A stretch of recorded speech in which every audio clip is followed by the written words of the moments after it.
Hello, everyone. Can everyone see me? Let me know if I successfully transitioned or not.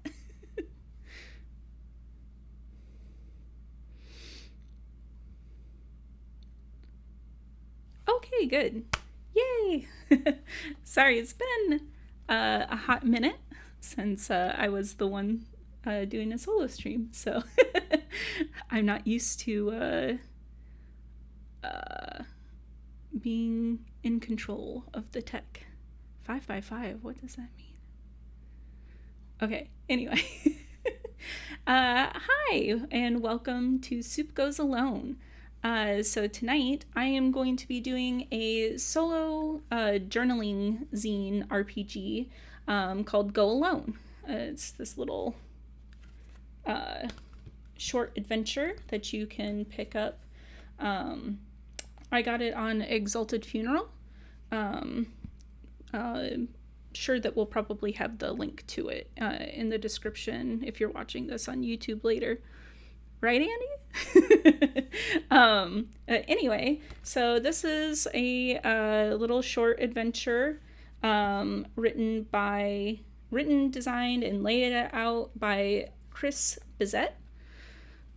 And it is based off of The Wretched, which I guess is another kind of similar RPG.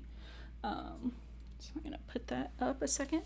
So the basic premise for this RPG is that you are a sentient talking sword, and you are trying to get your wielder to retire.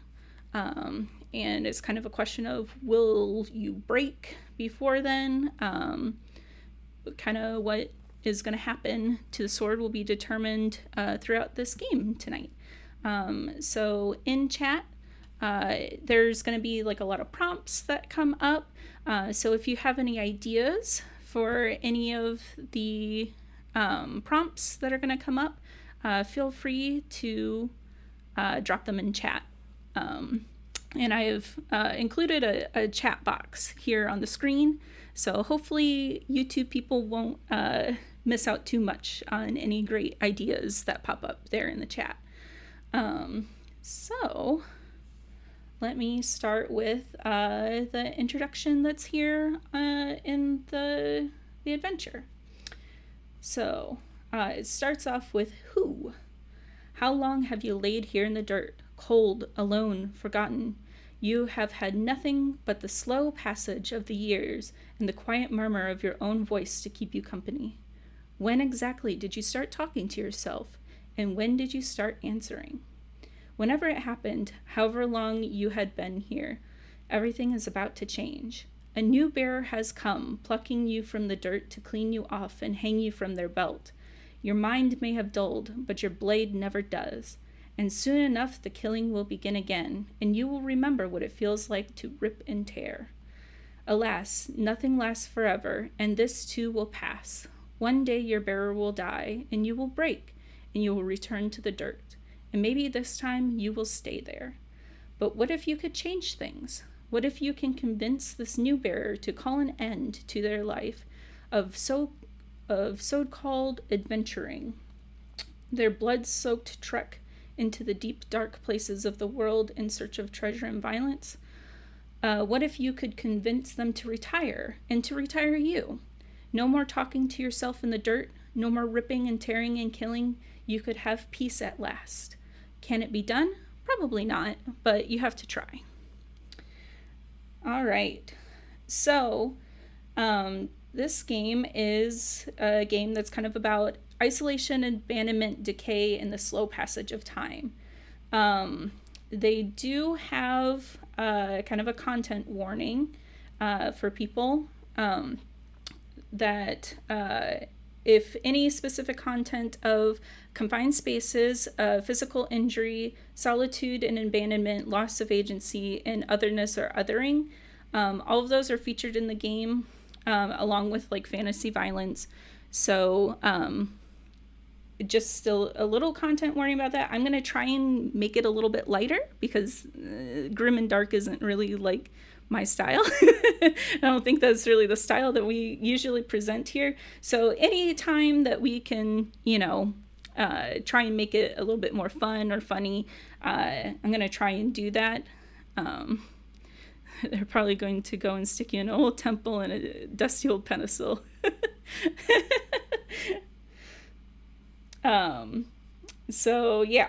But just a warning, as I'm reading the prompts, stuff like that might come up, and then I'll try and change them as much as possible. How this game is going to be played is I am going to be using a deck of cards.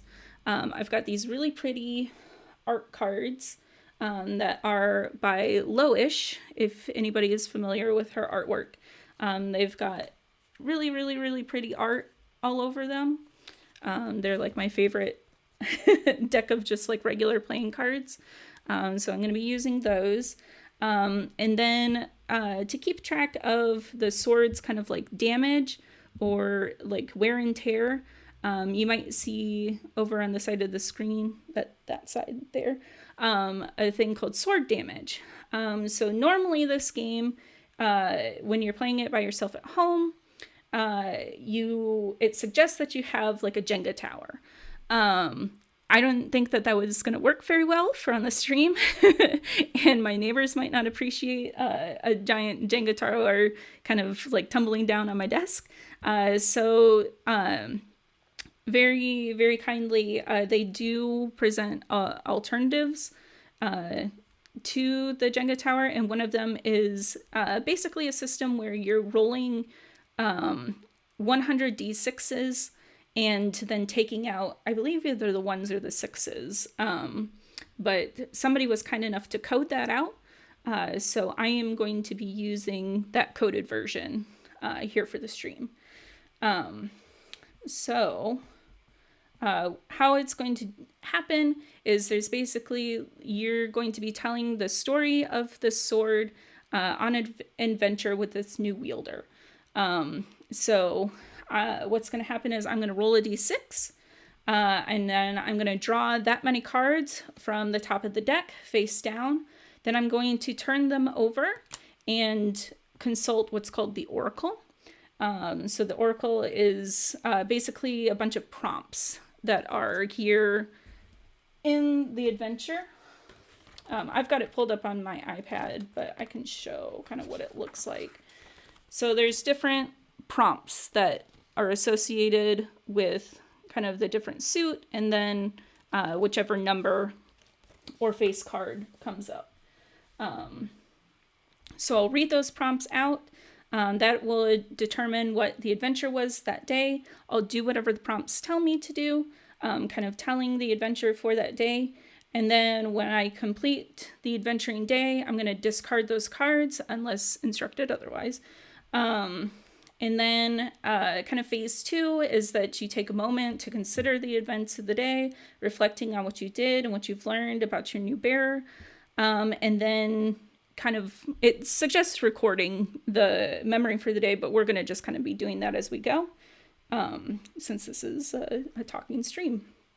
That's kind of how it's going to play out. And then over those series of days and adventures and stuff, the oracle will tell me if I need to take a pull from the tower, which is basically I'm going to be using this dice roller here. If there's anything else that I need to do that will affect the sword and my adventure. All right. So let me just make sure there's nothing else I'm forgetting. Okay. So let's start off with the first memory is written here in the adventure. So it says, one day since this new bearer plucked me from the dark. It has been one day since this new bearer plucked me from the dark. How long has it been since I was left there? I don't remember, but it feels good to be held again, to feel warmth of mortal flesh around my hilt. Soon I will be put to work again, made to rip and tear, as I was built to do. Part of me thirsts for it, longs to feel the bite of meat again, but the rest of me feels nothing but disgust and fatigue. I have served for so long, been discarded so many times. Surely it's time I was allowed to rest for good. All right. So, let's see. It does suggest that at the beginning, I make a dice roll and go ahead and make that many pulls. So let's do a quick dice roll. So that's going to be a 4. So I'm going to go ahead and do 4 pulls. So it's kind of representing the damage that you kind of already start off with. So 1, 2, 3, 4. All right. So I've got 49 dice remaining in my pool before I've sustained enough damage that my sword is going to break. All right. So to start off the adventure, I'm going to shuffle my cards real quick, and then we can get started.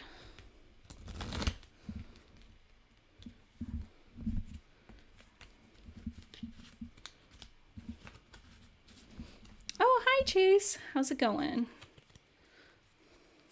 Alrighty. My cards are shuffled. So let's start our first adventuring day. All right. So I'm going to roll a dice. And I got a 3. So I'm going to draw 3 cards face down. And let's see what our first card for today is. So that is a 4 of hearts. All right. So the 4 of hearts, the hearts suit in this game represents memories of blood. So vaguely remembered scraps of your past lives in the hands of other bearers. When you draw a heart, you are pulling back the veil of your memories, trying to make sense of images that have faded over decades or centuries of your isolation. So the prompt for the 4 of hearts is you have not always been loyal to those who bear you. You have worked against the weak ones, the ones you didn't respect, whispering poison into their minds until you broke them. Which of your bearers brought your blade down on their own flesh, and how long was it before you were taken up again? Oh, okay, interesting. Okay. So you've worked against the weak ones, the ones you didn't respect. Okay, so which of your bearers brought your blade down on their own flesh? That's kind of... Let's just say...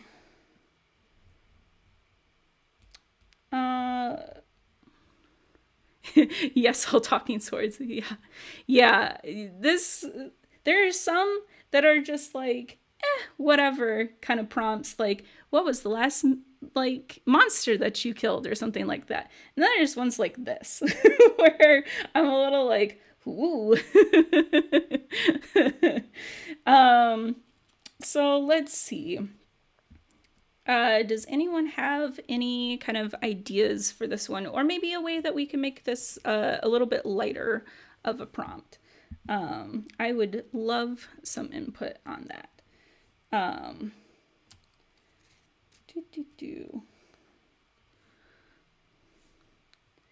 So it says, you have worked against the weak ones and the ones you didn't respect, whispering poison into their minds until you broke them. Yeah.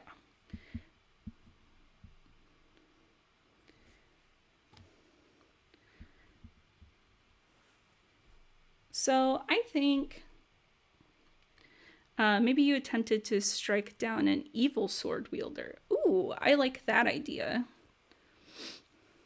Like another evil sword wielder, or somebody who was evil and trying to wield you. Or trying to wield us, as it were. A villain, not hero, picked up your blade and you didn't respect their bloodlust or cruelty. I like that idea. Yeah. So maybe, yeah, a rebel against someone who tried to use you for domination. Yeah, I was going to say maybe you intentionally missed when your sword wielder turned on innocence. I love all of these ideas. This is great. Yay! Awesome. Yeah. So we're going to say that it was some kind of a villain in our past lives, or in one of our past wielders was kind of a villain, somebody who wasn't very nice, tried to use us as a sword for maybe kind of subjugating innocent people. And when they tried to strike somebody down or something, we turned on them or missed intentionally so that it didn't hurt anybody innocent or kind or good, and instead turned on the wielder, thus ending their evil reign. Yeah, I like that. We're a force of good in the world. All right. So, next up is the 8 of Hearts. All right. So, the 8 of Hearts says, though you tire of it now, there was a time, a long, seemingly endless time, when you thrived on killing and thirsted for blood. What did you enjoy the most? Ugh, gosh, all the ones for blood are very, very violent. What did you enjoy most about the violence? All right. Let me read this. You had them fuse you with 2 other swords to be the absolutely worthless thirsting blade Dark Excalibur Megas Genesis. Yes.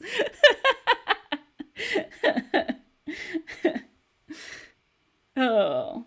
So since we're kind of establishing this as more of like a sword that is subconsciously trying to do good in the world rather than like violence and evil and stuff like that, maybe instead of like us thriving on like killing and stuff like that, it thrived on doing stuff that's righteous. So even though you can have either been bad, violent, and tired of it. Oh, yeah. So maybe that gave me an idea. So, or have been a sword of righteous, like you're saying. So I'm kind of thinking, based off of like what you were saying, Marty, like either we are a sword of righteousness that like is, it's not so much like violence and like killing and stuff that we're into. It's more of that like we like the thrill of being used to like save people, of righteous deeds, that kind of thing. Or maybe that was one of our previous wielders to the one that was evil that we've already established, was another like evil person. And maybe we grew tired of that kind of thing. So then when another evil person picked us up, we were tired of doing evil things and decided to use our power for good. We saw what being evil did and decided to try and make ourselves better. Those are kind of my 2 ideas. What do you guys think? World domination, been there, done that.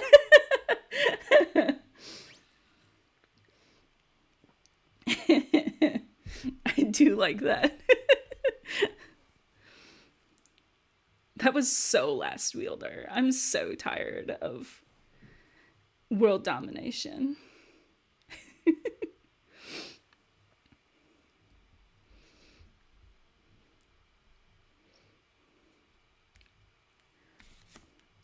I conquered the world before it was cool, actually. So now I've just got this hipster sword.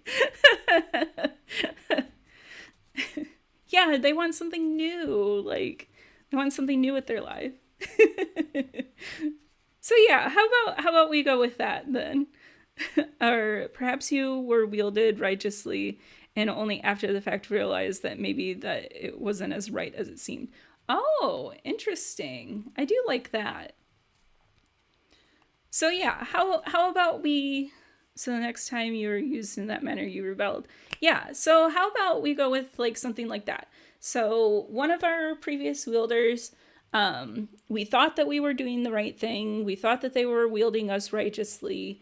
Um, but then we found out or realized after the fact, like, hey, maybe those things that we were doing weren't all that great, weren't very cool.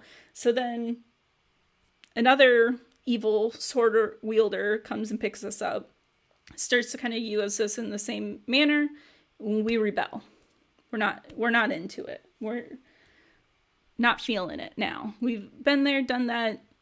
Not gonna fool us twice, kind of a thing. All right, I like that. I like how we're kind of establishing that. All right, so then our third card for this day is the Nine of Diamonds. All right. Oh, I was holding the art upside down. There it is. You can see the art a little bit better.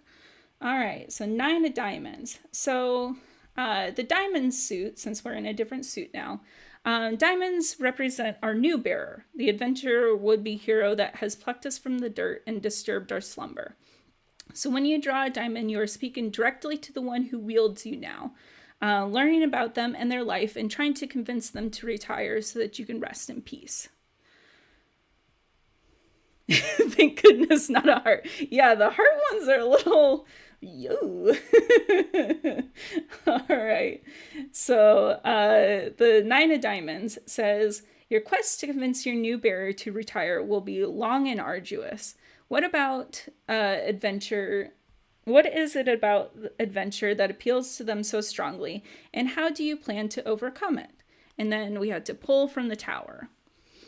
So let us do our roll. Hey, we didn't lose that many dice this time. We hunger for blood. Oh, diamond. Never mind. We're cool. Yeah. Diamond is much more chill. All right. So now we've got to think about our current wielder. So what is it about adventure that appeals to them so strongly? And how do you plan to try and convince them to, hey, how about we just not adventure? How about we just be chill, just be cool, let's retire, let's go to a beach somewhere, right? So so far we've established that it kind of maybe like some more evil people have wielded us in the past. So maybe hopefully this person is a little bit more on the righteous side, but we're still, we're still getting tired of going around adventuring. So yeah, maybe what is it about adventure that appeals to them so strongly? Gosh, just out of the blue adventurer. What so obviously our adventurer needs to be an orphan, right? Well-meaning and looking for justice, but you've seen that too quickly become revenge domination when taken to the extreme. Yeah. I do think that they should be somebody kind of well-meaning. But yeah, as you've said, like, we've been there, we've done that, we've seen how quickly that can kind of change. So yeah, how are we going to kind of convince maybe this young upstart that, hey, you need to, is it just we're going to tell them all these stories of like our past bearers and be like, listen, it's not worth it. I've been there. I've done that. I was a sword before it was cool. I was a sentient sword before it was cool. You need to call it a day.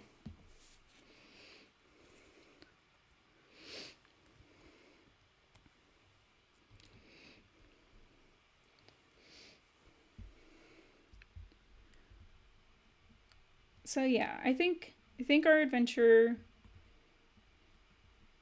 should be Classic Justice Cones. Hi, little dude. How's it going? Oh, thank you for the follow, little dude. Yeah, so I think right now, until we establish more about this adventure, they are probably generic adventure number one. Uh, has the Batman complex of my parents are dead, I'm an orphan. They are out on an adventure because adventure calls to them. Maybe we need to learn a little bit more about our adventure before we. My only friend is the road and the sword. Yeah. So right now we're still getting to know our adventurer. So let's kind of see where our adventure takes us and see if we can learn more about our new wielder as they're on their quest challenge, what they expect the result to be, and then what principle to start. Yeah. All right. So let's go ahead and say that was day one. I'm going to discard those cards. They're gone from the deck now. So now we need to start with day two. So I'm going to roll my dice. I got a 6. So we're going to do 6 pulls. 1, 2, 3, 4, 5, 6 from the deck. And let's start with our first card, which is the 5 of clubs. All right. So, new suit. Clubs represent memories of the dark. So these are the dreams that came to you while you sat alone in the dirt waiting for someone to come. When you draw a club, you are delving deep into your own psyche, piecing together dreams and your own thoughts to try and piece together an image of who you are. So we're going to learn more about the sword. All right, so clubs and 5. Okay.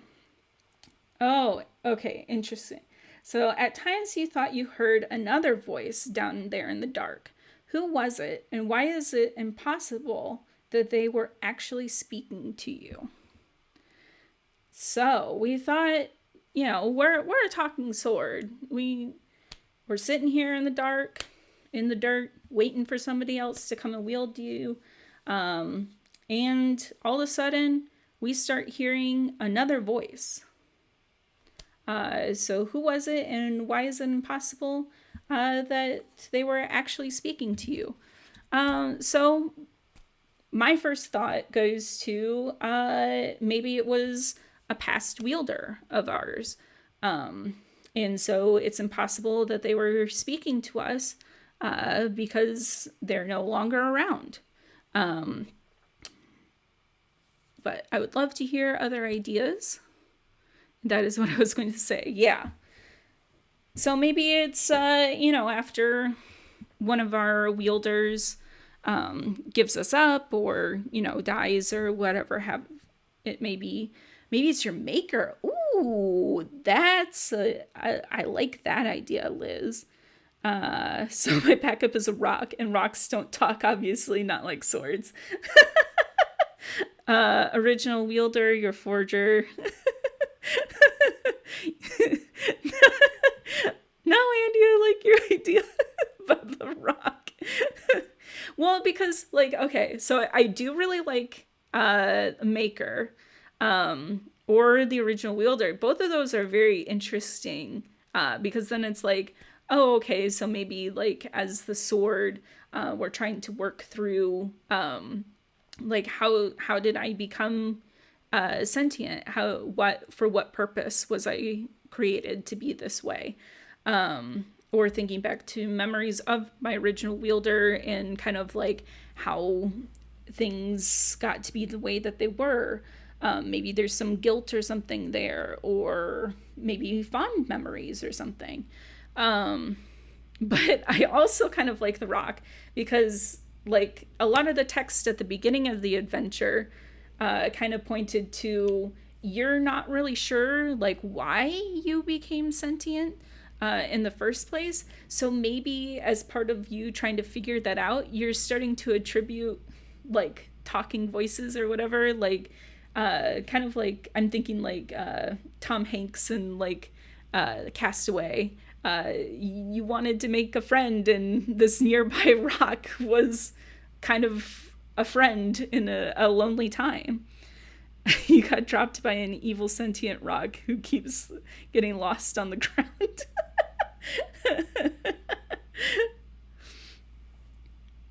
So I kind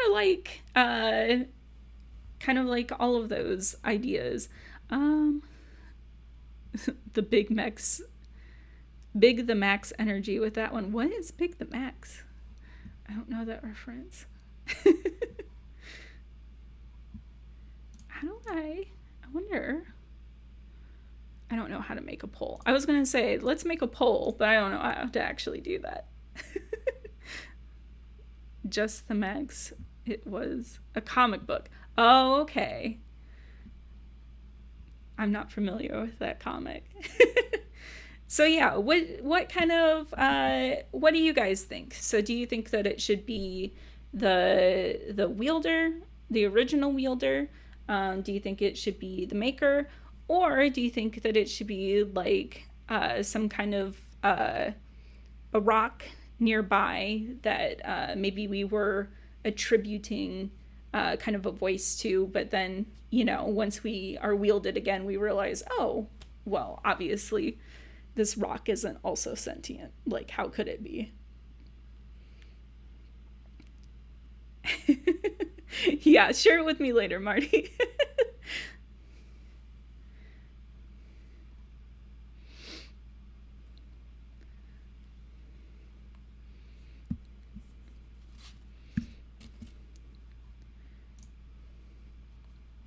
So yeah, either one of those three ideas I think is good. But I'll let you guys in chat sound off and decide. I think all are good choices. Well, you had to pick one, Andy. I like the creator idea, but what if the sword imagined it was coming from a rock? Oh, interesting. Like the voice of our creator is coming from a rock? That's interesting. Andy, once again, being no help. Yeah. I like the maker as well, especially if it's been centuries since you have been forged. All right, yeah. So yeah, let's combine some ideas again. I like that idea. And maybe even the maker was the original wielder. So we can combine all three of those ideas. How about that? So yeah, maybe. So why are they talking to, you know, or rock? Yeah. So I think, yeah, we're trying, while we're sitting here in the dirt, just kind of, you know, thinking about our life and our existence and stuff, we start kind of hearing the voice of our original maker, as we're kind of trying to think about kind of our sentience, our place in the world, things like that. And we start to kind of maybe project this voice of our maker onto a nearby rock. It's kind of a therapy session in a way. Yeah. All right. So let's go on to our next card, which is the 5 of diamonds. Yay, more diamonds. All right. So again, a reminder that diamonds are about our new wielder, our new bearer. So the 5 of diamonds is, do you get the sense that your new bearer is ultimately a good person? How do you feel about being in their control?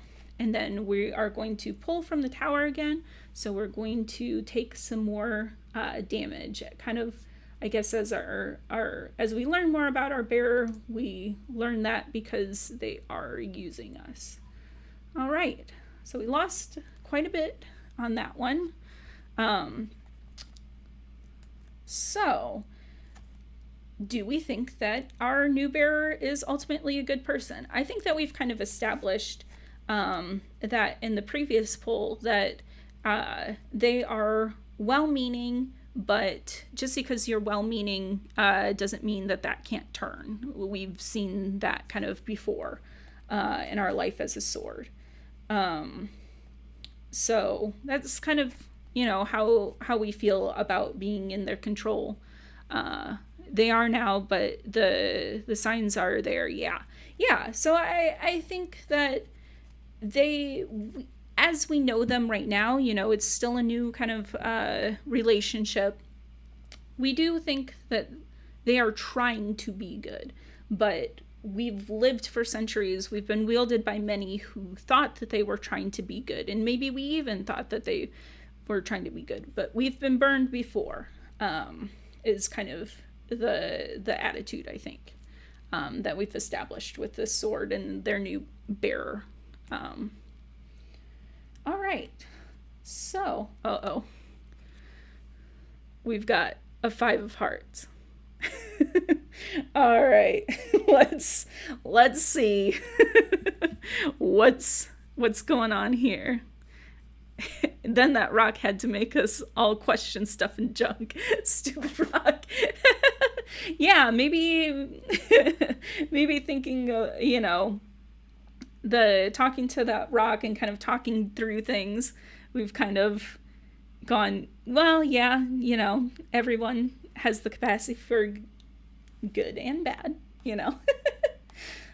All right. So let's read 5 of blood. The big battles were thrilling, of course, but it was the one-on-one fights, the nasty little scraps for survival, when you could feel the desperate pulse of your bearer pumping through your hilt that made you feel the most alive.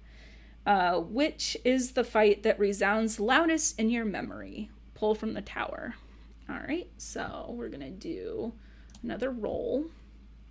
All right. Wow, we took a lot of damage on that one. All right. So, which is the fight that resounds loudest in our memory? Okay. So, yeah, it's kind of establishing that one-on-one fights where you're fighting for survival, and you can feel kind of your wielder fighting for that survival, that were the most thrilling. I forged you for cutting oversized ribbons to open shopping centers, not bloody vengeance. That stupid rock probably. Well, it happens.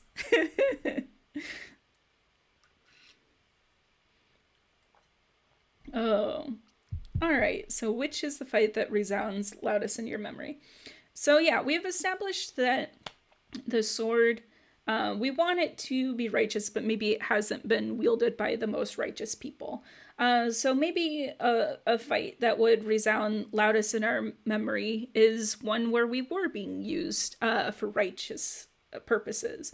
So maybe a one-on-one fight that was like 2 kings or captains or, leaders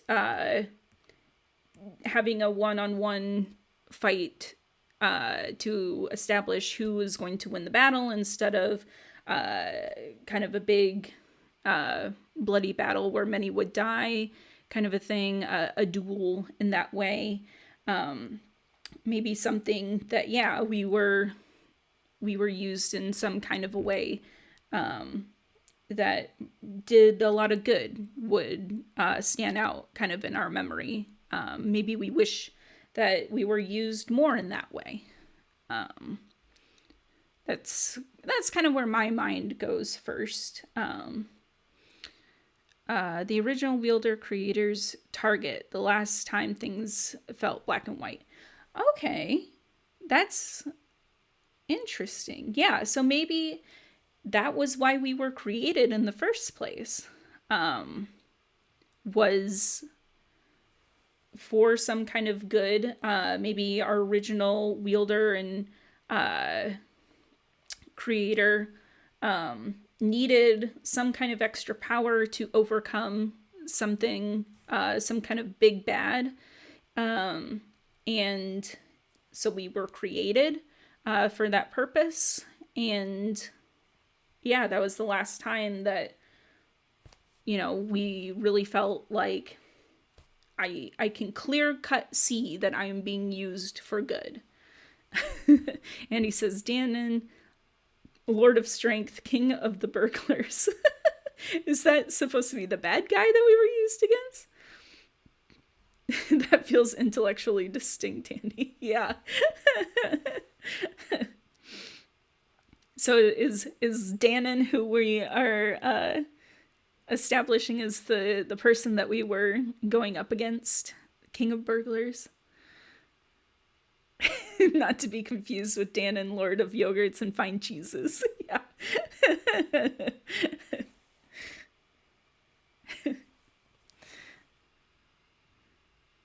Once again, do not pick mine. No, see, I want us to take the piss out of this. Like I don't want it to be super serious or anything. Like, us, our style. I don't. So we're gonna go with Danon was the the big bad that we were originally created to kind of defeat, and that is the fight that resounds loudest in our kind of memory is that first fight, that first taste of kind of righteousness that we haven't felt since, perhaps. But who knows? Maybe this new bearer will be the one. All right. So, next up, we've got an 8 of clubs. All right. So, more memories of our time in, they call it the dark, but, I guess that it's supposed to imply that you were, kind of like buried with the bearer or something, but it also very much points to that you could have just been dropped. The times when you're alone. Everyone knows Danon is only made vulnerable after silver arrows or darts. And also, welcome, Timothy, to the chat. All right. So, 8. Until this new bearer came, you had been alone for decades, but this was not your longest period of isolation. Remember something forgotten about that time, where you were, how you got there, and how it felt to be liberated from the dark again. Okay. So, let's see. We've established a couple of bearers so far. So we have our original wielder, who was our righteous wielder. Then we've got somebody who we thought was righteous, and then they turned out not to be so righteous when we realized it later. And then after that, wielder was a wielder who was just straight up evil. So I'm kind of thinking that maybe after our super evil wielder was maybe our longest period of isolation, maybe since we turned on that wielder, we were thought to be cursed in a way. And so nobody touched us for a long time because they thought we would turn on them or we were cursed in some sort of way. So we were, or maybe we were locked away with him when he died. Something like that. Marty says, ooh, we were an oath breaker after that. Yeah, in a way. Because we turned on our bearer. So But that's just where my mind goes. I would love to hear any ideas from the chat, even if it was for the best. Yeah, because we clearly knew that this new bearer was evil, and that we didn't want to be used in that way. But maybe to the people around that wielder, it didn't seem that way, or even so, being wielded by somebody so evil, maybe it was kind of their, evilness that they thought cursed us, or, anything like that. That's just kind of where my mind goes first on that one. That it was after that evil kind of wielder of ours that maybe people didn't touch us for a long time. It could be buried in a crypt with them, something like that. And people were like, "No, you can't touch that sword. It's cursed." With arcane wards, yeah.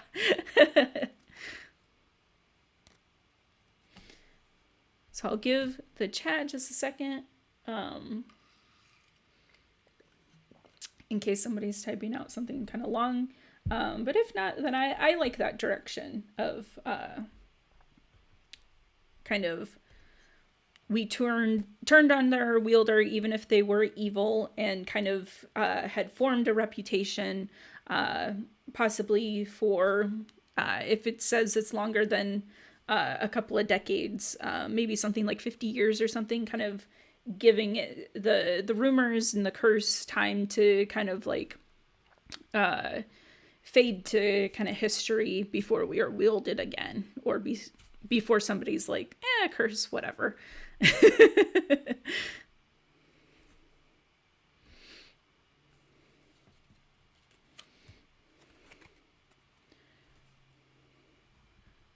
Okie dokie.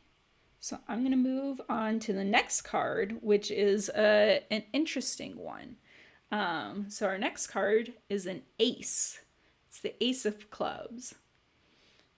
So aces are interesting in this game because usually aces are kind of like bigger kind of events. I'm not sure if the Ace of Clubs is, but we'll find out here in a second. So the Ace of Clubs reads, over the years, you learned to exert some small control over the movements of your bearer, enough to turn a blow that might otherwise damage you. The next time you're told to pull from the tower, you may choose not to. Okay, so this one isn't so much a prompt. It's more of some kind of instructions. So we've kind of learned to protect ourselves a little bit from our bearer, which I think is kind of in line with what we've already established about this sword so far, that we can exert a little bit of control when we think that we are being wielded improperly. So I think that, the next time that we'll be told to pull, we'll probably, depending on the prompt, we can make a decision on whether we want to pull or not. Okay. And so the last one for this adventuring day is the 9 of Clubs. All right, so more memories of our past. So the 9 of Clubs. Imagine you had a mortal body, not this eternal, unchanging form. What do you think you would look like? Interesting. My first thought goes to perhaps that we would think that we would look somewhat like our bearer, our first, our maker, our first bearer. That's kind of where my mind goes to. We seem to kind of have a certain amount of fondness for that bearer. So I think that we would create ourselves, or we would imagine that our mortal body form would look something like them. Yeah. Marty says, after all, we are their soul folded in steel. Yeah, I think that we have quite a strong connection with that maker, especially since we kind of view them as like the last one who kind of wielded us maybe properly, or the last time that things were kind of clear to us. So I think that we would have a strong connection with that. If there are only imprint for what good looks like, I think idealizing ourselves as them makes sense. Yeah. Timothy says, whoever smelted. Oh no. Like smelting. I gotcha. I see you. I see you, Timothy. Oh. So yeah. While I kind of get set up for the next day, if anybody has ideas about kind of that who that maker would be, I would probably tend towards them being like maybe a female blacksmith, kind of. We've kind of established already that they were maybe somebody that was fighting against this our big bad of the first wielder, Dannon, the king of burglars. Sorry, Andy, I'm totally using that. So maybe they were part of like a rebel faction or something like that, making the sword in secret against a king or something of that nature. But if anybody has ideas while I'm setting up for the next day, feel free to drop them. I always love seeing your guys' ideas. All right, so I'm gonna roll a dice again, and I got a 4 this time. So I'm gonna draw 4, and 4. Alrighty. A semi-elemental being, perhaps. Oh, interesting. Tell me more, Timothy. Okay, so next up is a 10 of clubs. So on this next day of our adventure, we're going to start off with more memories of our time alone, not being wielded. All right. So the 10 says, one bear wronged you, leaving you in the dirt once a new weapon came along. They are probably long dead by now. How does it feel to know that you will never be able to set things right? Interesting.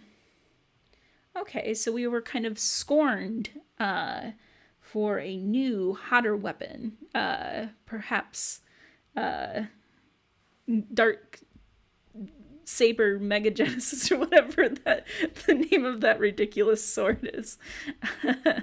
Marty says, I know I have talked crap about katanas in the past, but I'm getting a real katana feel from this sword. What with all this romance to view of coded justice and whatnot. Hey, I mean, you don't have to convince me twice to go with a katana.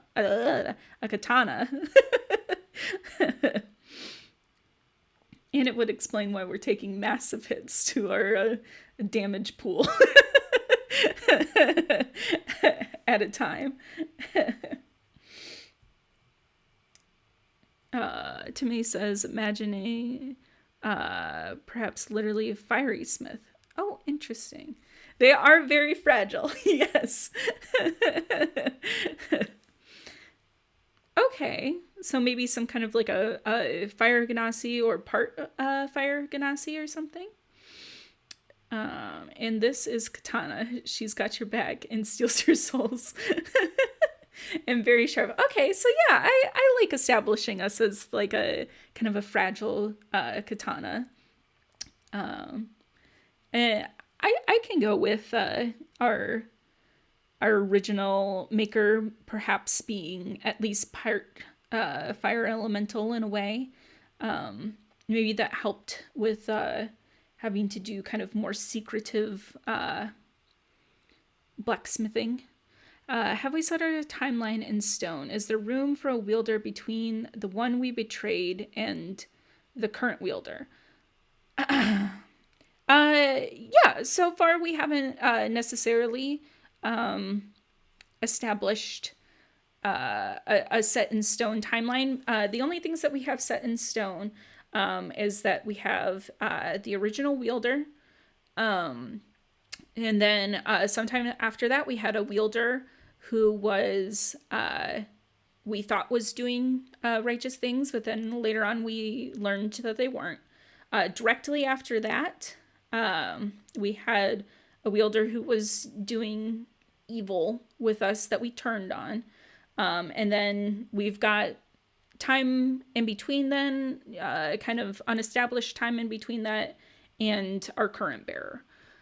So totally, if there's room for a wielder between the one that we betrayed and the current wielder. If we want another wielder in there or something else. The only other thing about the evil wielder that we've established was that after that time, it was probably at least 5 decades before somebody picked us up again. And he says, I mean, the wielder who abandoned us could be the evil one we forsook, got themselves a better Dark Saber Thirsting Blade Megagenesis. If you want to get sad, it could be the forger who abandoned us. Ooh. Yeah, because, I mean, the way that this prompt reads to me would kind of go against what we've already established for the evil one. The evil one, we established that we turned on them, and perhaps that they died from that encounter, rather than us being given up by them. Timothy says granting her insight into crafting magical swords. Yeah. Marty says because after the one we betrayed, maybe the next one found our hesitation or curse to be a total buzzkill, so puts us down because they felt misled on our righteous vengeance ability. Oh, I kind of like that. Yeah.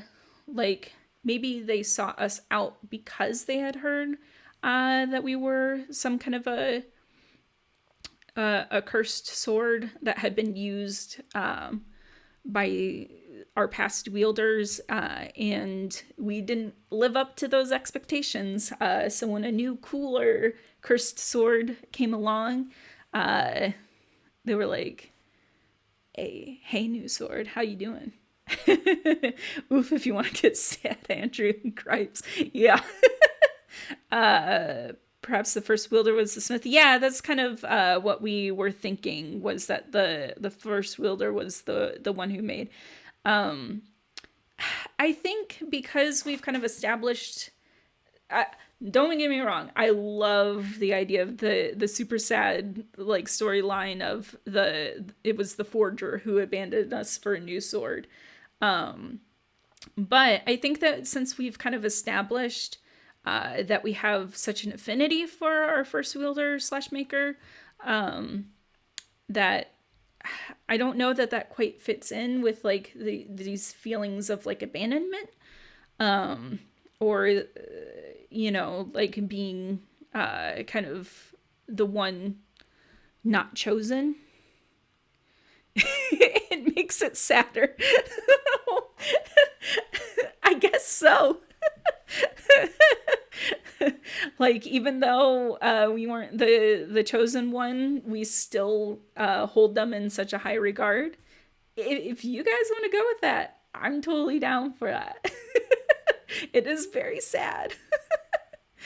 And hey, yeah, maybe Marty said stupid rock, but hey, maybe that's why we are projecting our maker onto this rock, is that we're trying to work through those feelings of abandonment. That, hey, to me, that first wielding was kind of the last time that I felt like things were black and white. And even then, I was left behind for a different sword. Especially as a smith, or our first maker could maybe, lost my entire thought there for a second. It's not like they're gonna just make that one sword and that's gonna be it for the rest of their lives. Like maybe they made a new sword and we were kind of retired because of that, and so now we're trying to work through those feelings while we're alone by talking to a rock. So yeah, I like that. Let's see. Timothy says, that would be rough the first time your wielder dies with you in their hands. Sword trauma. Yeah. Definitely. Marty says, well, what if it only feels like a betrayal? After they beat Dan and they were done, something no other wielder since has managed. We felt abandonment at the time, but looking back, we can see it was best. Thanks to the rock voice. Yeah, I like that. Yeah. Maybe it was kind of like, the deed has been done. And, as a sword with a newfound sentience, we thought that, we were going to do more righteous things than just that one great deed. But now it's kind of like, well, the wielders, we fulfilled the purpose. There was nothing left for us to do in the eyes of the wielder, so we felt abandoned by them. Yeah, so I like that. Let's go with that then. All right. Okay, so our next up is the 10 of Spades. All right, so we haven't had spades yet, I don't think. Okay, so let me read the blurb about spades then.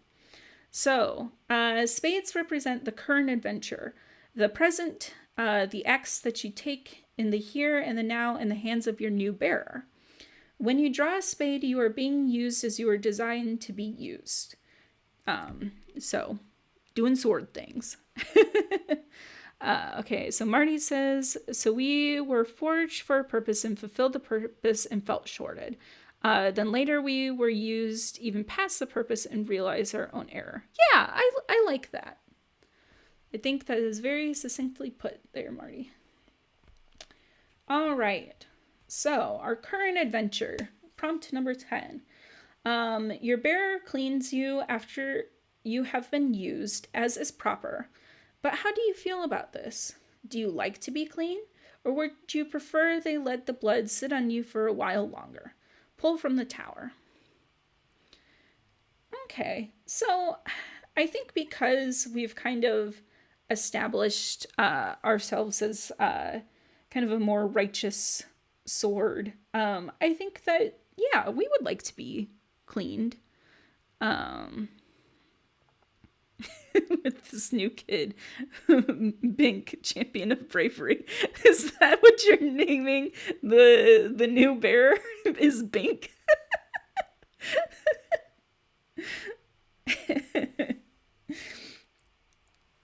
Oh, so yeah, I think that yeah, we would like to be clean. That makes sense about spades as they correlate to sword suits and tarot. Oh, interesting. I didn't know that. That's cool. So yeah, I think that we like being cleaned. I think that we wouldn't want to sit there and be dirty. I think that we like looking nice and clean and presentable. Alrighty. So it says for that one to pull from the tower, but we did get a pass on the last one because it says that we've learned to exert some small control. So yeah, I think that in this case, there's nothing about cleaning us that would have damaged us. So I think that we'll hold off on a pull from the tower for right now, since we were allowed to do so.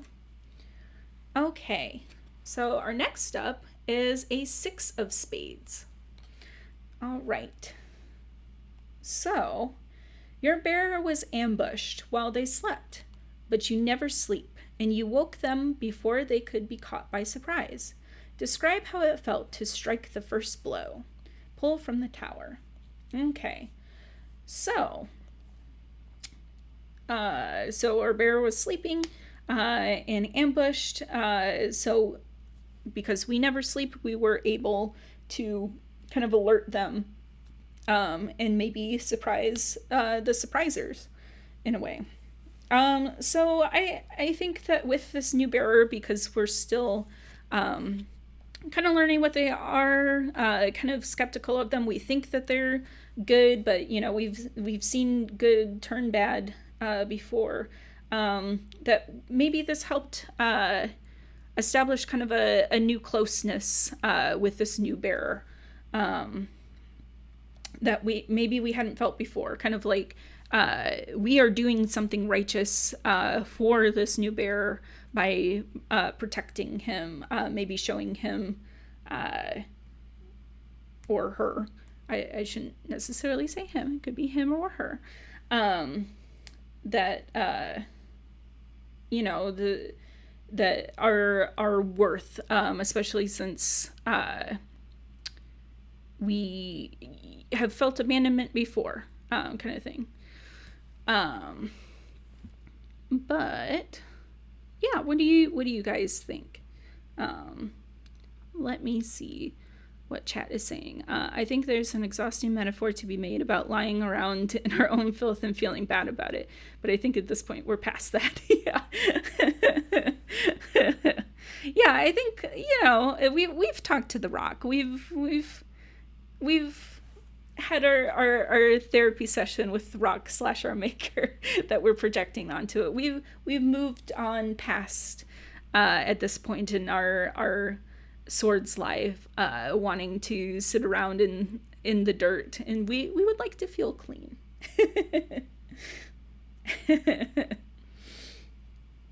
Yeah, so I think that it would feel good to have protected our bearer in a way, by helping them wake up and strike a blow before they could be ambushed. Kind of like we're doing something good for this bearer that will hopefully inspire them to do good as well, kind of a thing. I don't think we're going to do better than that one. All right, good. All right. Then let's move on to our next card, the Queen of Clubs.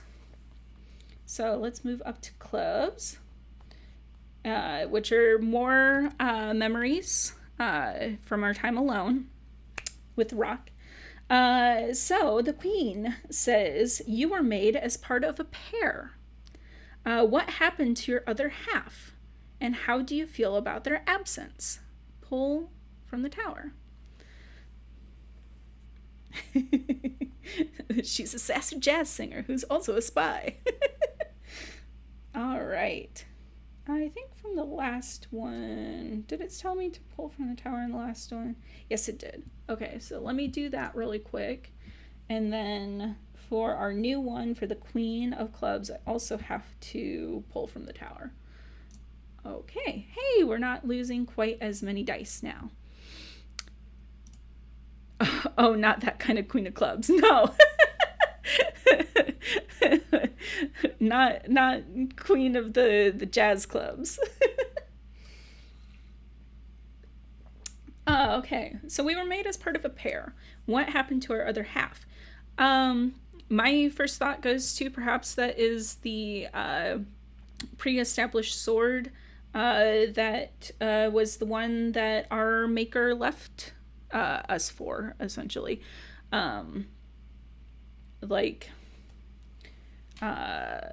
Perhaps our deed was done, our deed was fulfilled, but perhaps their purpose that when they were made at the same time as us wasn't quite fulfilled. And so how do I feel about their absence? Well, I think that, we would perhaps feel a bit jealous in a way, that they got to keep on, going with our maker. Um, feeling maybe that sense of abandonment twice over. Not only did our maker leave us, but essentially our other half also left us. Um, but yeah, that's just kind of what my brain goes to. Uh, what do you guys all think in the chat?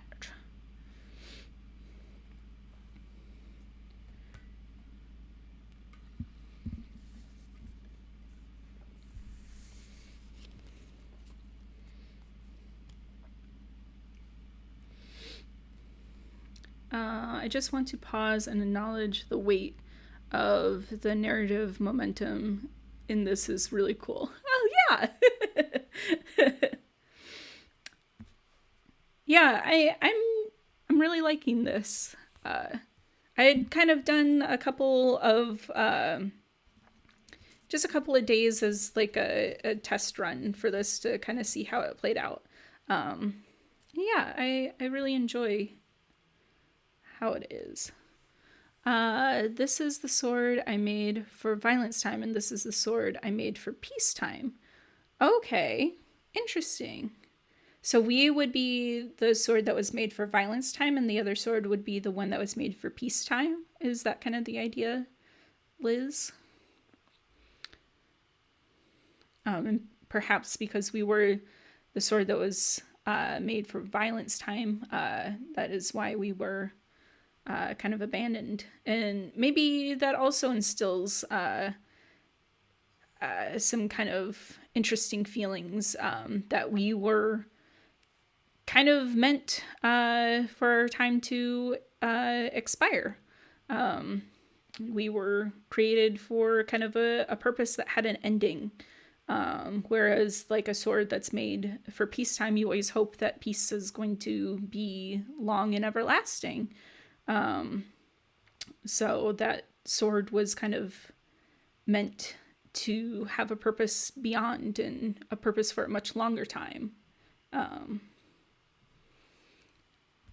So yeah, I like that. All right.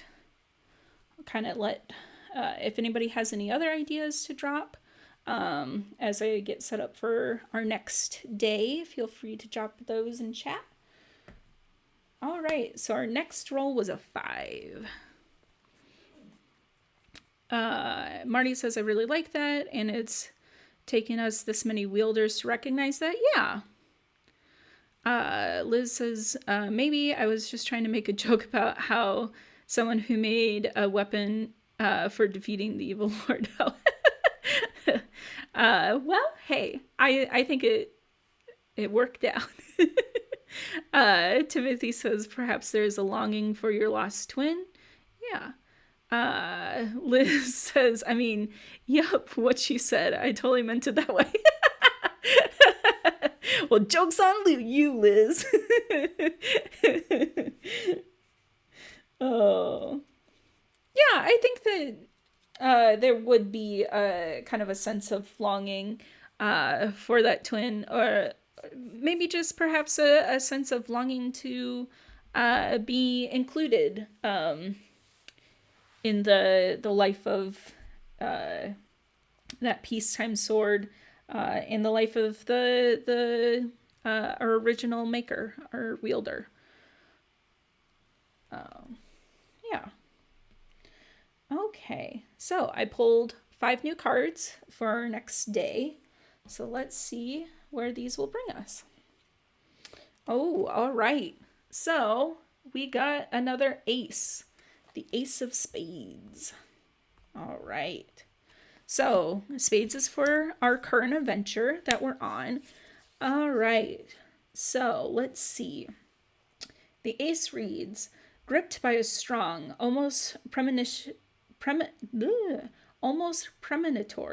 sense of deja vu, you watch the attack coming as though in slow motion and guide your bearer's hand to turn away a blow that would have surely killed them. The impact shakes you, though, and for a second you fear you must surely shatter. Pull twice from the tower. Okay, so we'll do 2 rolls. 1, 2. Didn't take too much damage on that one. Okay. If you have any kings on display, you may choose one to remove. Okay, so we haven't pulled any kings yet. So we don't have any kings on display. Return that king back to the deck and shuffle it, so we don't have to do that. This close call forces your bearer to rest properly and patch themselves up. One of the wounds they have suffered is given the chance to heal properly for once. Okay, so great. We once again have protected our bearer, and we didn't take too terribly much damage in the process of doing it. So yeah. Let's see. Because katana are shitty swords. We are sword mom. Yeah. we're watching out for our current bearer. All right. Well, good. That was a good one. My next character I want to play sword mom. All right. So, next card is the Jack of Hearts. Ooh, hearts again. Let's see what's gonna happen. Okay, this one's pretty good as far as hearts go. As a reminder, hearts are memories of blood, so they've been a little so far. All right, so the Jack reads, who was the first to wield you? What use did they put you to? Pull from the tower. All right, so I feel like we've kind of established this pretty well so far.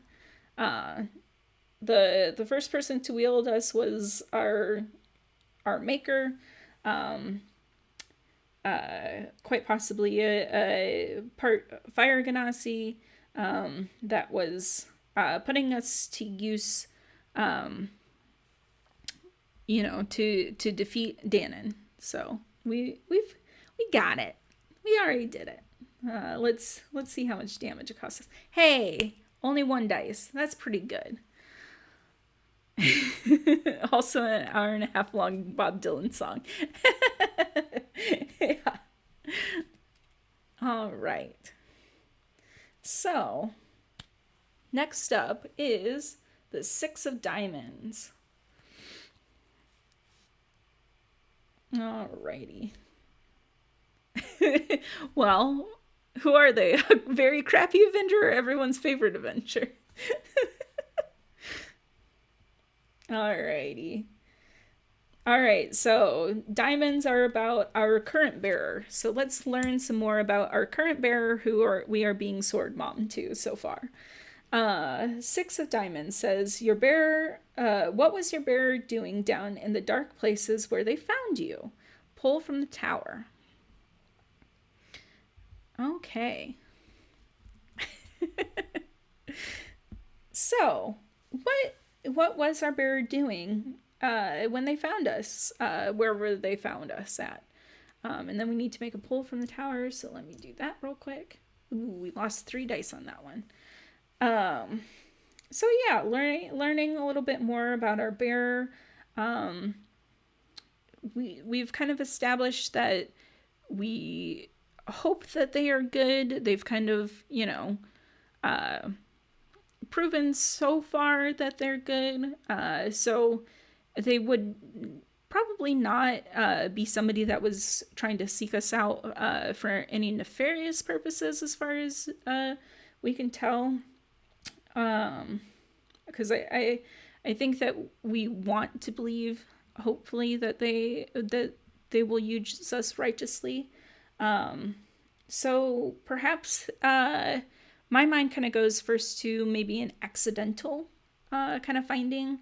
especially since we've established so far that we are kind of being a sword mom to them. Perhaps they are a new kind of adventurer, and they just kind of like accidentally found us. And they didn't know what they were getting themselves into, kind of a thing. And yeah, now they've got this cool talking sword, and they're just trying to do their best, just trying to make it through as an adventurer on this crazy world. So that's kind of where my mind goes to. But yeah, if you guys have any ideas other than that, let me know. Marty says, so 2 wielders ago, we betrayed them. Our last wielder abandoned us because they weren't edgy enough. The current one chances across us as they have a need for us. Yeah, I think that's good. Yeah.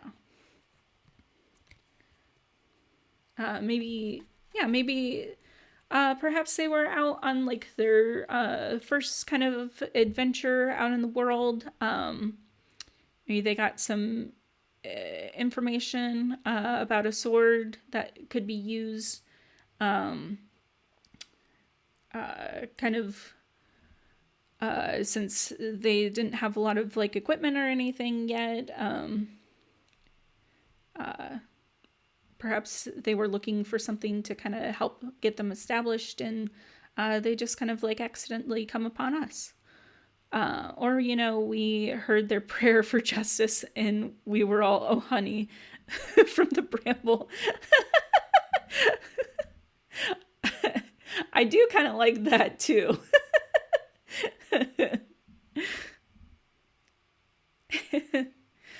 Like, yeah, especially since we've kind of, established that we want to believe they are good and they might need some kind of help. maybe in a way we heard their call or their good intentions. Yeah, so I like that. I do like kind of establishing though that they perhaps might be a new adventurer, a new kind of adventurer, that is meaning well and maybe just needs some help from a well-seasoned sword. A well-seasoned sentient sword. Say that 5 times fast. All right. Next up, we have a 5 of spades. So let's go down to spades, which is about our current adventure. Prompt number 5 says, today you saw a creature you have never seen before, even after centuries of delving into the weirdest places imaginable. What did it look like, and how did it feel to, fight it? It's pronounced well-seasoned sentient sword. Oh, thank you.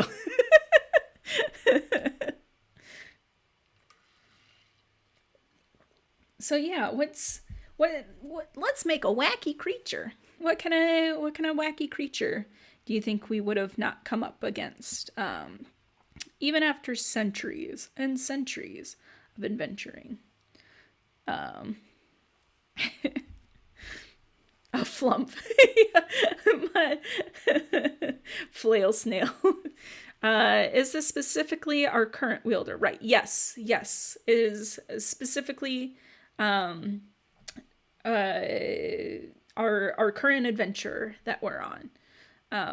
My kind of brain goes to perhaps because all of the oh, you mean Bink? Yeah, them.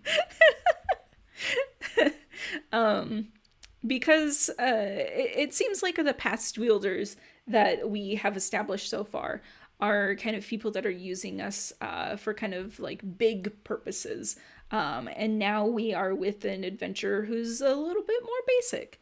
a little bit more at the start of their adventure, that maybe it's something mundane. Maybe it's like a kobold, you know, like something that like would have been too basic for us to have come up against before.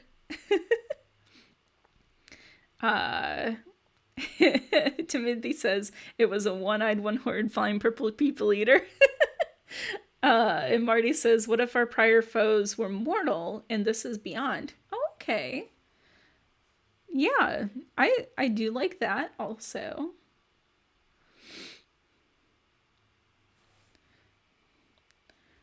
Marty says, oh shit, I like that. What if everyone before has been some landed noble asshole and this is just like an abusive dad or something? Yeah. Yeah, I think I like the idea of like we've been used against like all of these like crazy big bad things. We've been there, like seen all of your ancient dragons, or uh your evil kings and like something like that. And yeah, we've never been in a situation before where we had to, do the first giant rat killing adventure. We've always been picked up after that, you know. And now we're with Bank, I guess. And they still need to do those basic grindy quests to kind of level up. So yeah, I think something like a kobold or like a giant rat, something, your usual like basic adventure kind of starting point kind of a thing. Man, this kid must have pre-ordered the deluxe version to get such a good starting gear. Yeah. So yeah, I think we're gonna go with something based. I like the idea of either like kobolds or like the classic giant rats in the sewer starting mission kind of thing, and they're like, the heck is this? Marty says, I'm sorry, son, we're supposed to be the Master Sword and you need us to beat up moblins who raided your prom?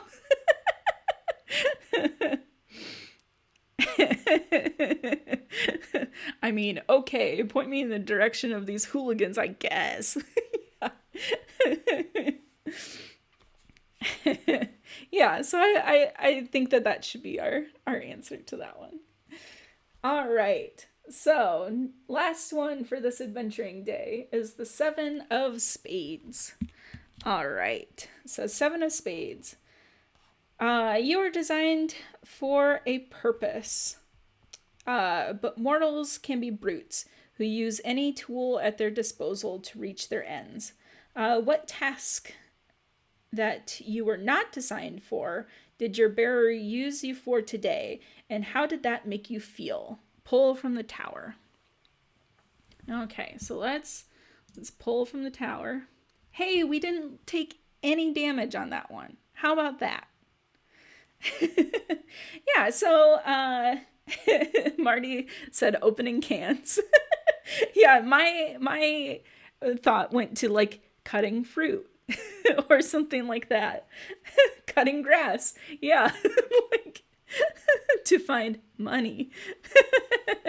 Yeah, I think that something like super basic like that, because we've kind of established that, our poor current bear is maybe not used to all of the crazy things that comes with adventuring. Maybe they don't have like a paring knife or something yet, So I think that something silly like that. I genuinely like using us for something productive or creative, or to create, is very thematic. Yeah. Yeah. So I think something like yeah, like cutting up food to make dinner for the night or something like that. Attacking the incoming surf. Yeah. Worked as a fruit cutter for a bartender at the local resort for the summer. Yeah, I like all of this. I think that that's great. Yeah. Like maybe they're used our adventurers used to uh cutting fruit at the bar and is like, oh yeah, now that I've got this big cool talking sword, I'm totally gonna use it to cut the heck out of this fruit. Something like that. And I also like that because we didn't really take any damage, that using us in this way, because it's for cutting something soft like fruit, didn't really like do us any damage. Maybe a little bit of mental damage at having been used in such a way. We're supposed to be this great mighty sword, and we're being used to cut something like fruit. All right. So that was the end of that adventuring day. Let's see what the next day will bring. All right, I got a 4.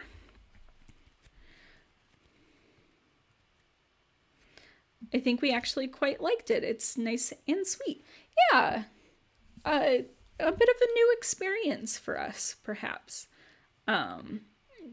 Maybe, yeah, it's nice cutting through the flesh of a pear. It's a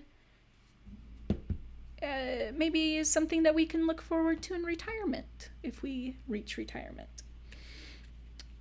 All right, so let's begin our new adventuring day with some memories of blood. All right. So the 10 of Hearts. All right.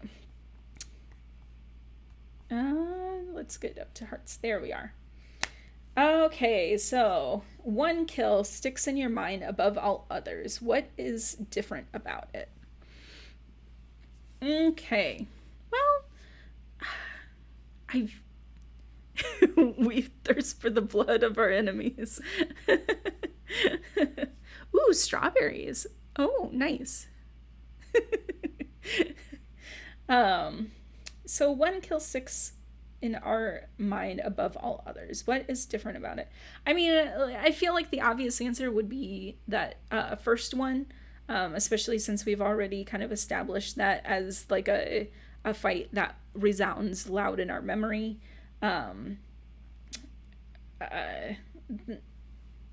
You know, I think that was kind of the one that set our life in motion. That was what we were created for.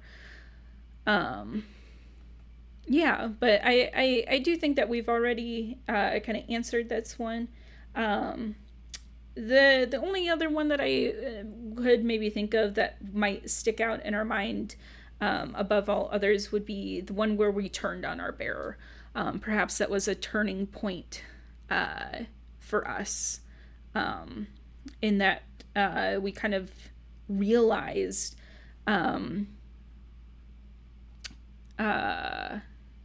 you know, that we were being used for evil and we weren't going to take that anymore, and we could do something about that. That might be a kind of a significant kill for us in a way. Marty says, yeah, not in a bad way, but I think we already answered this one unless we want to contrast it somehow. But I think we have this one on lock. Yeah. Oh, thank you, Frank, for coming in. Woo!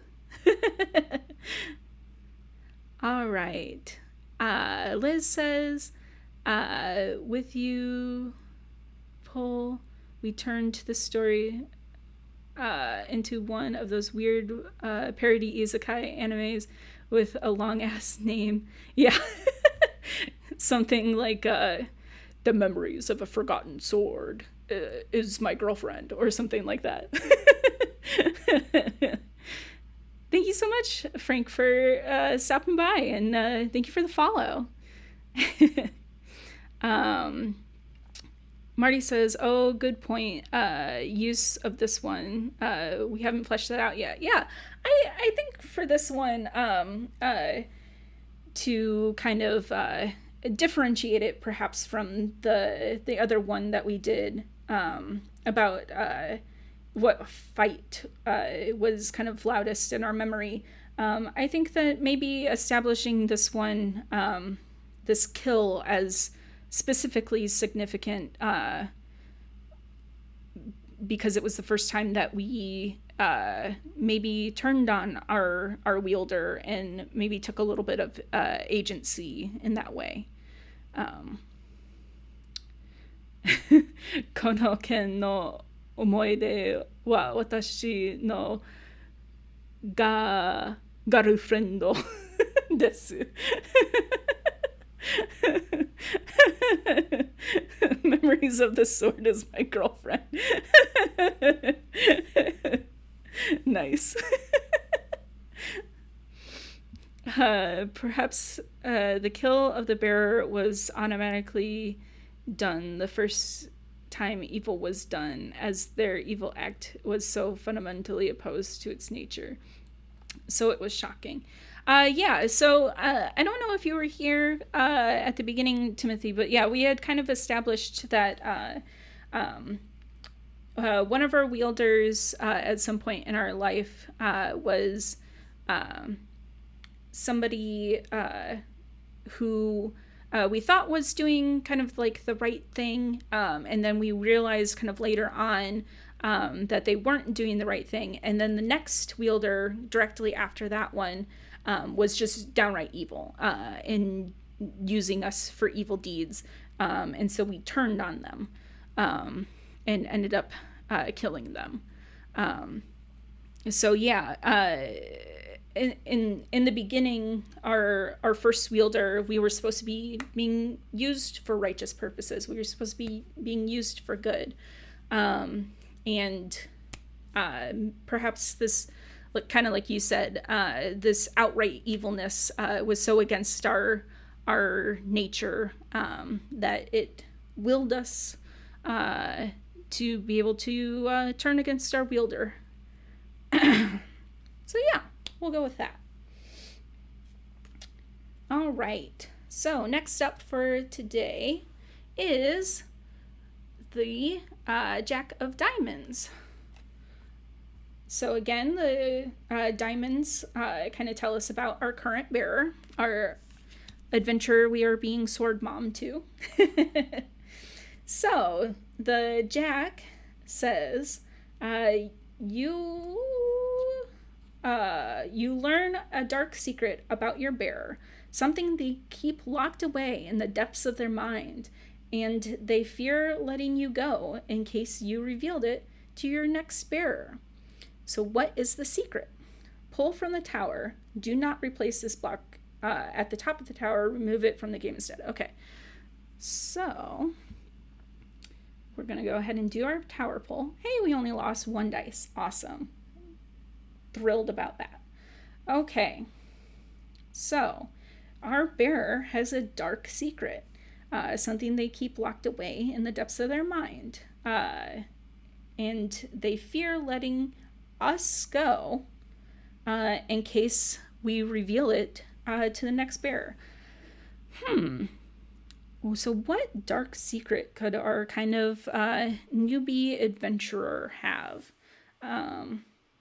Perhaps that could reveal a bit more about why they decided to be an adventurer. Because we kind of got that prompt early on when we felt like we didn't really have enough information about our adventurer to kind of make a call on that.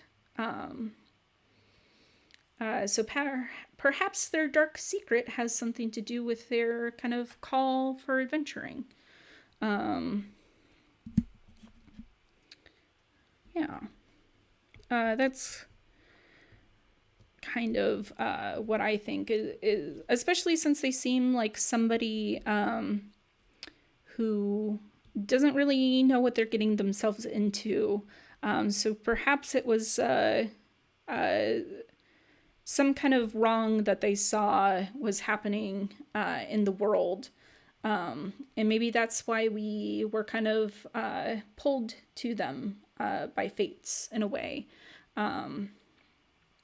Perhaps something dark secret, they are secretly not proficient with swords. Yeah.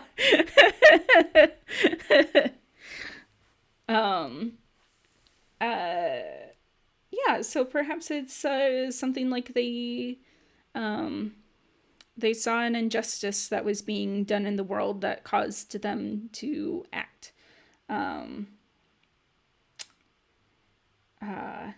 But how would that turn into kind of a dark secret for them?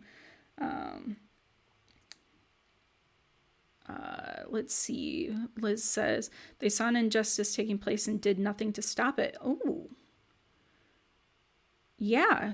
Like maybe they thought that they weren't strong enough. And maybe that bothers them and bothered them enough to begin a life of adventuring. Marty says, I like the idea that it's small and personal, not to overuse the abusive father, but some secret like that is more shameful than dark. Or it feels shameful. Yeah, I like the idea that Liz is kind of proposing.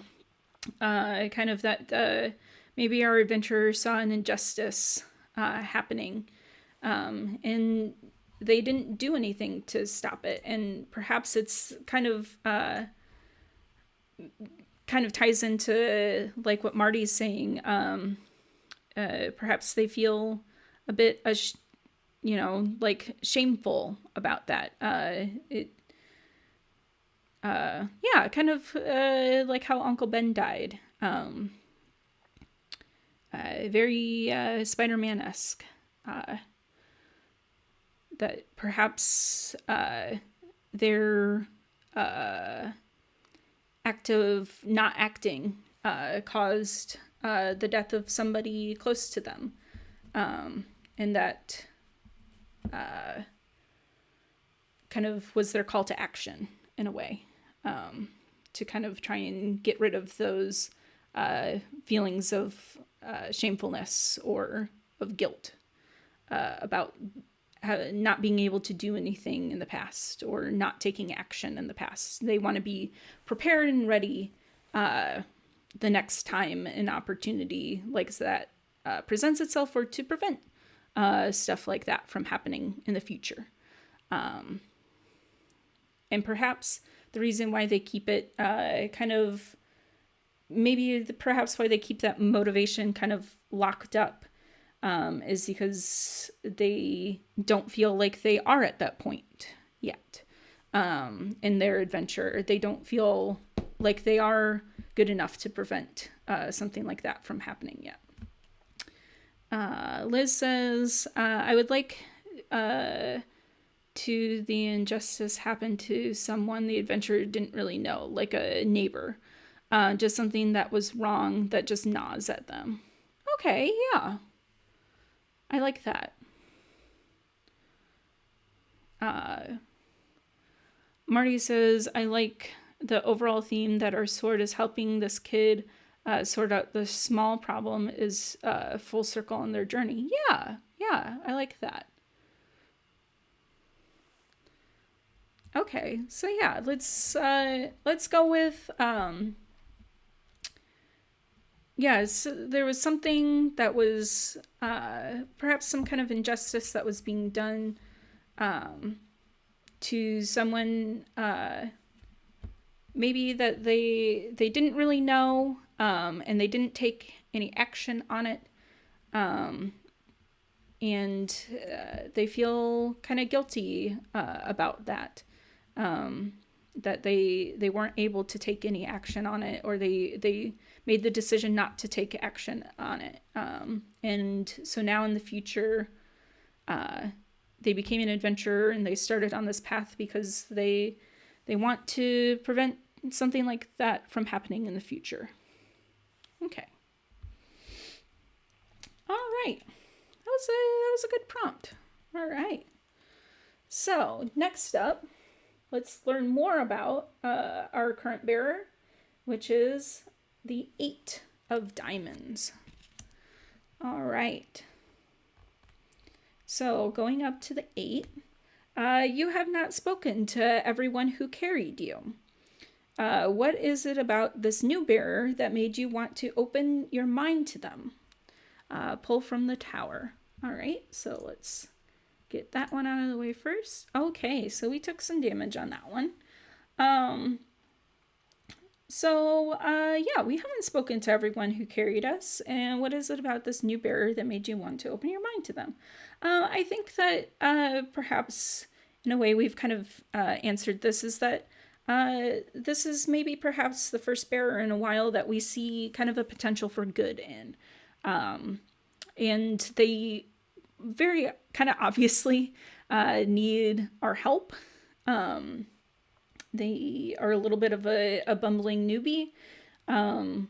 So yeah, we feel like this one is worth taking a chance on, perhaps. Yeah.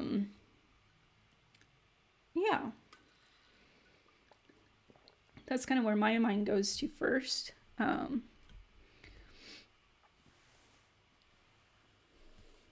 So yeah, this is, we see the potential for good, and we think that they need our help. And if maybe perhaps if we help them, we can guide them towards the good and righteous path that we see that could work out for them, kind of a thing. Okay. All right. Marty said, like you said, I feel this one kind of fills in the established pattern we've been building towards. Yeah. If anybody else has any ideas towards that, feel free to drop them in chat. But otherwise, I'm going to move on to our last card of this adventuring day, which is the Ace of Hearts. All right. So, Memories of Blood again, but it's an ace. So, let's see what's gonna happen with this Memory of Blood. All right. You know that the new bearer hears your words, even if they don't always respond, and you have begun to plant the seeds of retirement in their mind. What story of a previous bearer, now deceased, do you tell them? Pull from the tower. Okay, so let's go ahead and do that. Only lost 1 die, but we're running low. Do not discard this card. Okay. Instead, put it to one side and place 10 tokens on it. At the end of each day, after recording your memory, roll your die. Okay, so I've got 10 tokens. There's just 10 more dice that I'm gonna go ahead and drop on here.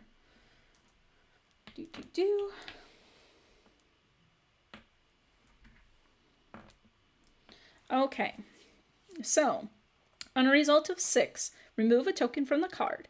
If you successfully remove all tokens, your bearer has decided to retire. Make a final pull from the tower. If the tower stands, then your bearer hangs you on a wall in their home. You become an heirloom passed down from generation to generation. Maybe one day a descendant will take you up again, but for now you are at peace. And then we'll make a final memory and the game will be over. But if the tower falls at the time, then we'll discover what happens when that happens. I'm going to keep that a little bit of a mystery for right now. Timothy says, I see an at-risk youth, perhaps in an environment in which kids grow up too fast. Okay, yeah. Marty says, you kill everyone in a mile radius, and it's canon that you love it. Yeah. Marty says, I mean, not to be lazy, but I feel like we tell them the story of a time when our wielder went past their mandate and you had to stop them. Yeah. I mean, I think that makes sense for us to have done. Although I almost feel like maybe we would keep that. Maybe that one would be kind of our shameful secret in a way. Maybe maybe we don't necessarily want to tell this new bearer that we have any kind of control over the way that we wield them. Maybe that's our deep dark secret that we would like to keep away from them, because we're more of a righteous sword. We don't, want to make any kind of like ultimatum or anything like that. Perhaps because we've come kind of into an understanding of why our maker and our wielder, and we've come to peace with why they put us down. Perhaps that would be the story that we would tell this adventurer. Is the story of our original creator, that we were used for a purpose and that purpose is done. And so that we should know when to stop.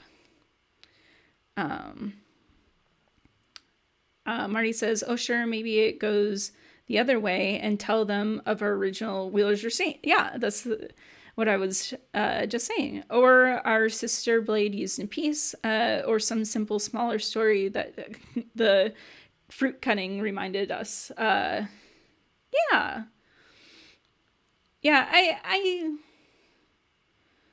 I think that some kind of tale of like every good adventurer knows when the journey is at its end, and that they should know when to kind of put a pin in it and stop, and that includes maybe perhaps swords also need to know. Or their wielders need to know when it's time for them to retire and put us up. Or something like that, I think. Okay. So that was the end of that day. So that means that we're going to make a roll. And we are coming up on time. So I think maybe let's do one more day. See where that gets us. If we're still looking like our sword isn't going to break anytime soon, and that we still have a little bit to go on this, perhaps we can do kind of a part 2 to this on a future Monday.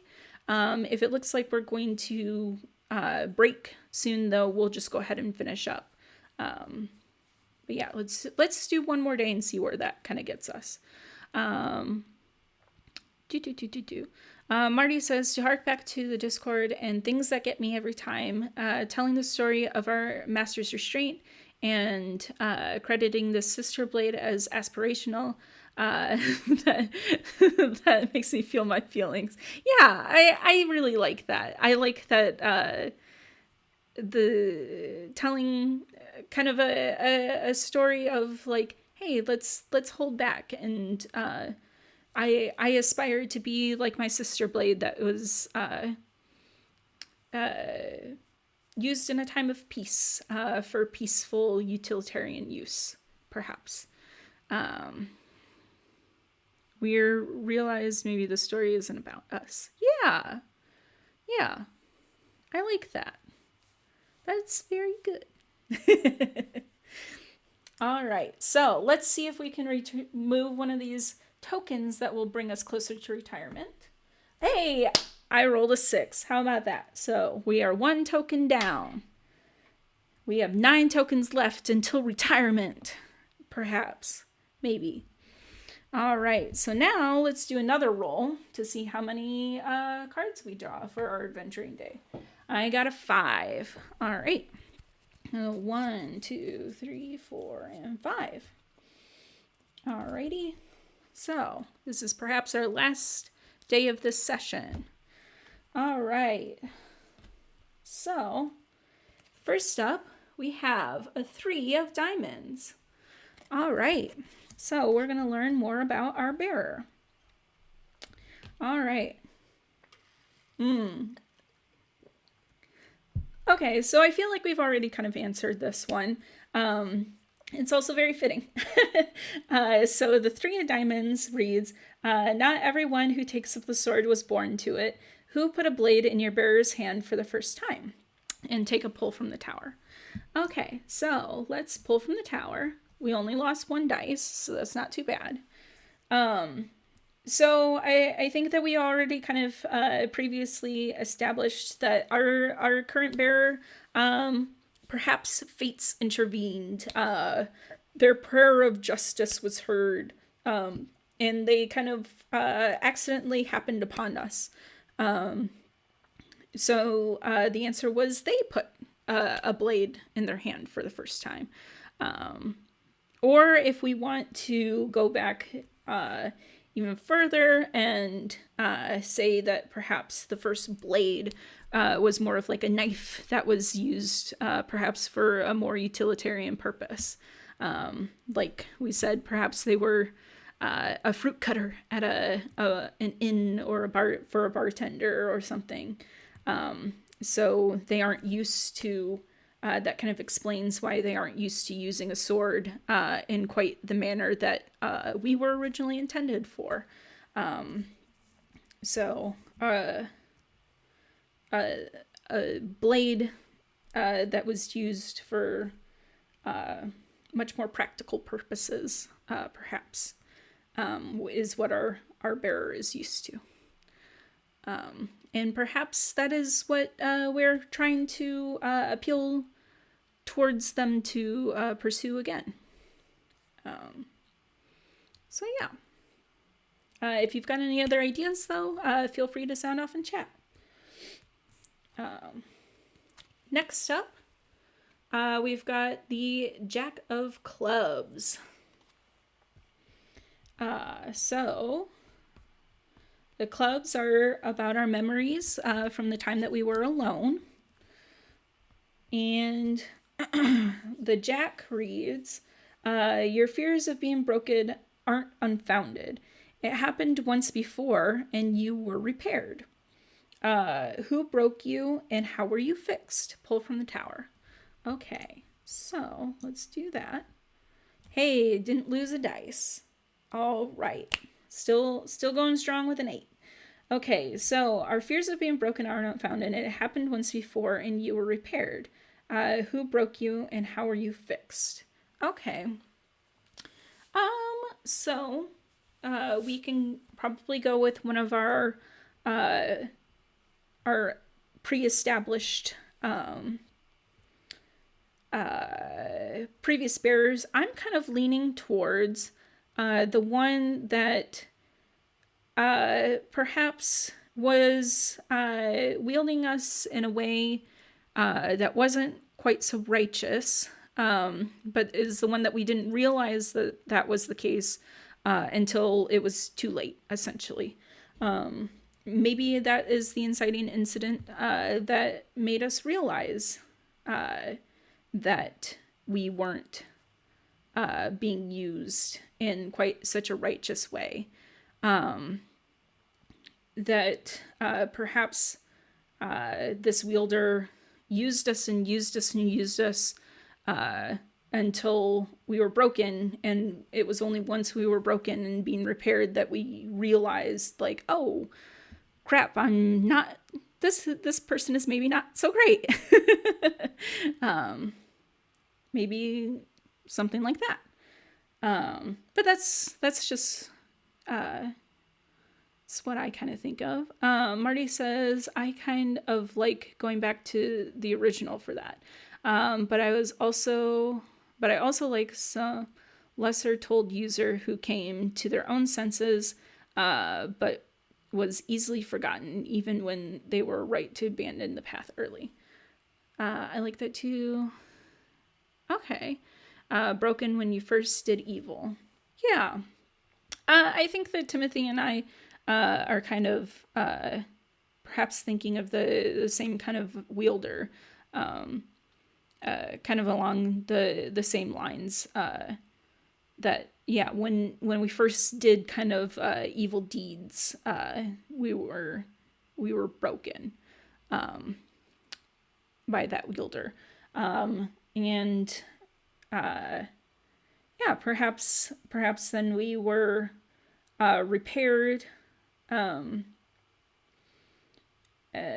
Maybe perhaps kind of thinking that that wielder is immediately followed up by our wielder who is outright evil, and we know it. So perhaps the one that was we thought was doing righteously but was doing evil, used us until we broke, and then perhaps cast us aside, making us realize, hey, we aren't being used for such good purposes, and then was repaired by someone or by the next wielder who was outright evil, maybe perhaps because they had heard rumors of us being used by the previous ruler or by the previous wielder to do evil things, and wanted to repair us so that we could do those kind of deeds again. And we were like, no, that's not going to happen, and turn on them after we are repaired. But yeah, I also like the idea of maybe some lesser told user, Marty, but I think because what I was kind of saying plays into both what me and Timothy were saying, that maybe perhaps we'll go with something like that.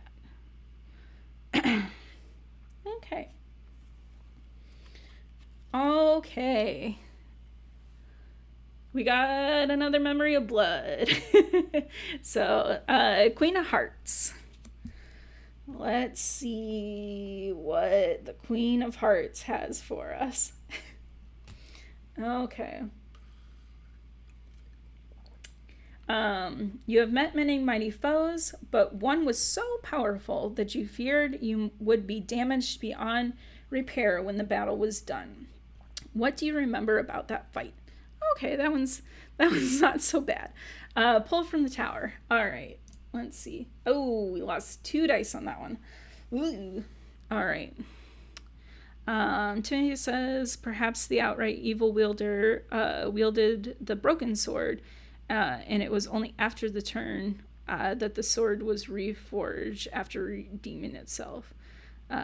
You kill everyone in a 2-mile radius, and it's extra canon. You loved it. Yeah. Oh. That is how those first memories of blood were definitely playing out.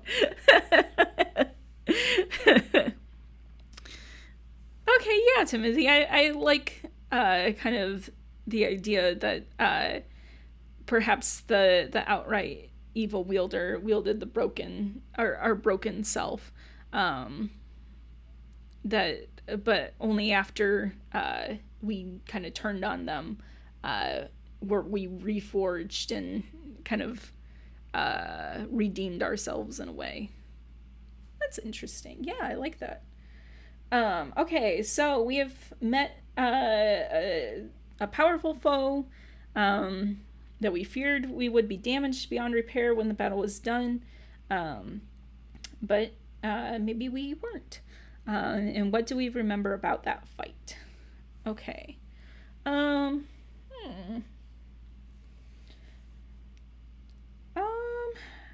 mean, I feel like the easy answer is to just say that first fight, but I feel like this feeling of a powerful foe and our fear of being damaged beyond repair would come after we've fought perhaps several battles before, so that we kind of know maybe what our limits are or something of that nature. Um, so yeah, a powerful foe. Um, hmm. I I also feel like maybe a funny answer uh, it was could be that since we've established with our new bearer that we came up against a new kind of enemy that was maybe a little bit more basic, like a giant rat, that perhaps going into that fight, because we had never seen that kind of a basic uh, enemy, that we thought, well, surely this thing that I've never seen before is something that's going to be the thing that does me in finally. And perhaps that was kind of a bonding moment, is realizing with this new bearer that like, no, like this thing that I feared because I fear the unknown is not something that I should be feared. It was talked up so much by our current wielder, and it was well below our level. Yeah, like something like that. Like, because our current wielder doesn't really know, they have no context for this kind of thing, that they were like, "Ooh, this is gonna be really rough," and then like maybe perhaps by us joining forces, it was something that was a kind of a piece of cake for us. Power 4 could have wielded your twin sword self. Oh, interesting. Um, Maybe perhaps some kind of enemy that was wielding our peaceful twin sword. Um, yeah, the only thing about that one is that yeah, we've kind of established that perhaps our twin sword was something that was used kind of more in like peace times. So I'm not sure that we, how do I want to say this, that we would have that would have been kind of a great foe to overcome, like that, like a foe would have wielded a sword of that kind of nature. But I do kind of like, since we've established that we have a twin sword, that perhaps that we would have had to have fought them at some point. But yeah, I also kind of like that, because we've established that our twin sword is sort of this aspirational sword before, that I also like us not necessarily having to have fought them before.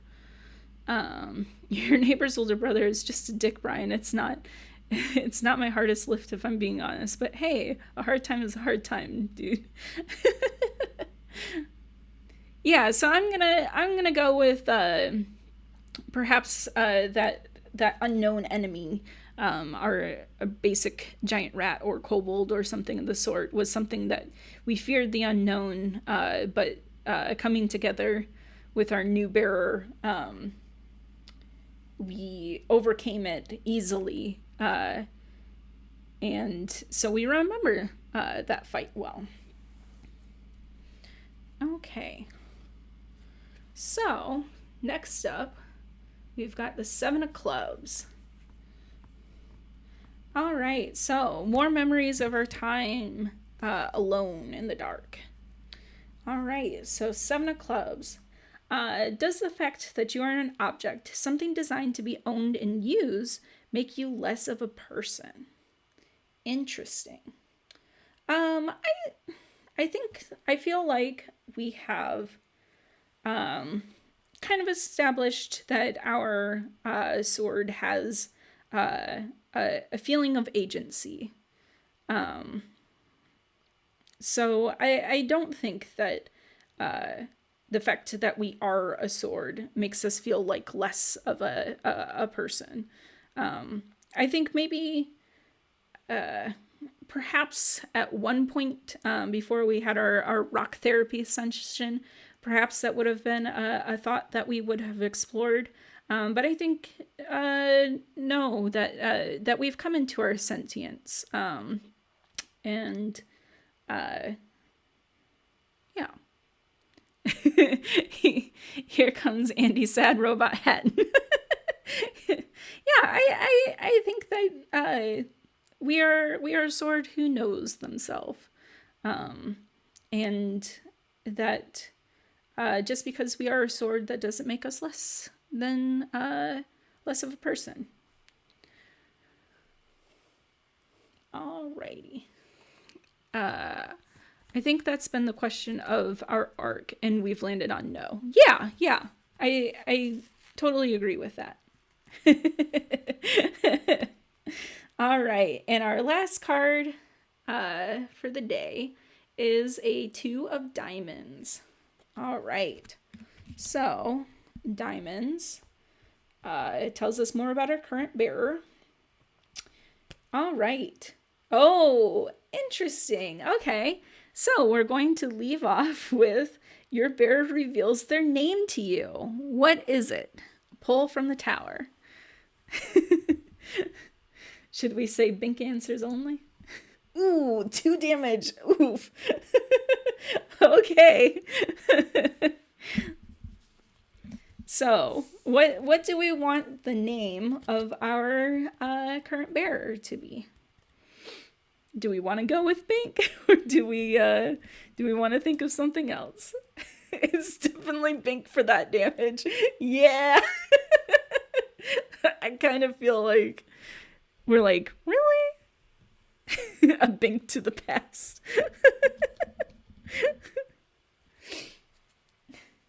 Like, really? That's you? Oh, you're gonna go with that? All right. All right. Bink's awakening.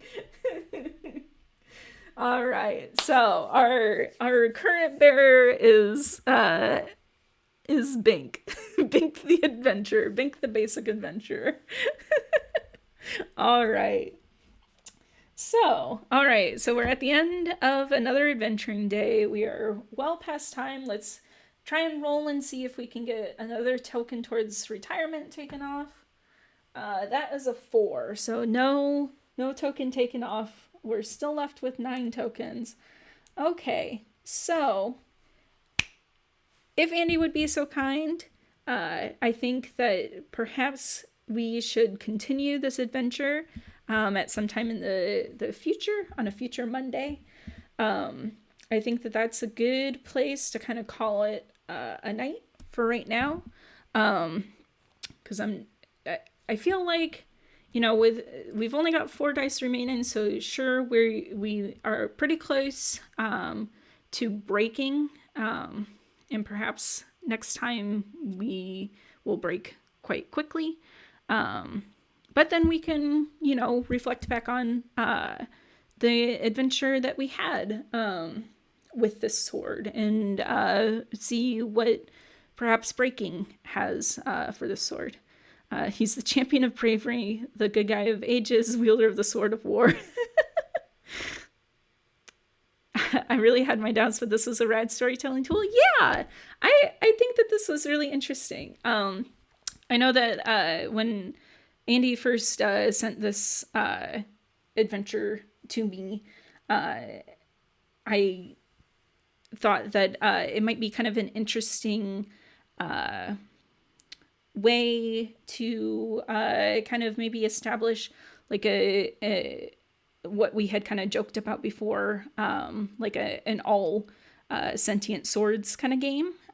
Perhaps this would be a way to kind of build a backstory for their swords or something. But yeah, I have really enjoyed doing this story so far, and I'm looking forward to finishing it up the next time. So yeah, next time we will finish up our story of our current talking sword and their bearer, Bink, the adventurer. Um, and then I can give some impressions of what I thought. Yeah, and we'll kind of break it down next time. So yeah, thank you all in chat for joining and helping to build this story. It was really fun to kind of get everybody's feedback, kind of bounce ideas off of each other. I thought that was really, really great. So thank you all for coming in and helping me explore this cool little adventure about a talking sword seeking retirement. All right, so make sure to click a like, click a bell, click a subscribe, click a many things on the screen, so that you won't miss the epic conclusion of this adventure. And yeah, I believe on Wednesday we have Task Force Unlikely, and I'm not quite sure what's up after that next week. But yeah, I hope that you all have a very lovely evening. All right. Thank you all. I'll see you next time. Bye. Oh, masks on Monday. Thank you, Andy. Yeah. The 2-year cliffhanger is finally coming to an end on Monday. All right. Thank you all. Good night. Bye.